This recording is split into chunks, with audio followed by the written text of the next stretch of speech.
நம்பினேன் உன்னையே நம்பினேன் ஸ்கந்தகுரோ உன்னையன்றி இவ்வுலகில் ஒன்றுமில்லை என்றுணர்ந்தேன். நன்கறிந்து கொண்டேன் நானும் உனதருளால் விட்டிட மாட்டேன் கந்தா வீடதருள் வீரே. நடுநற்றித்தானத்து நானுனை தியானிப்பேன் பிரம்ம மந்திரத்தை போதித்து வந்திடுவாய். சுழுமுனை மார்க்கமாய் ஜோதியைக் காட்டிடுவாய் சிவயோகியாக எனச் செய்திடும் குருநாதா. ஆசையறுத்து அறநடியைக் காட்டிவிடும் மெய்யடியராக்கி மெய்வீட்டில் இருத்திவிடும். கொங்கு நாட்டிலே கோயில் கொண்ட ஸ்கந்தகுரோ கொல்லிமலை மேலே குமரகுருவானவனே.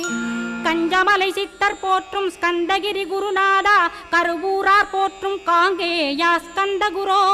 மருதமலை சித்தன் மகிழ்ந்து பணி பரமகுரோ சென்னிமலை குமரா சித்தர் கருள்வோனே. சிவவாக்கிய சித்தருளை சிவன்மலையில் போற்றுவரே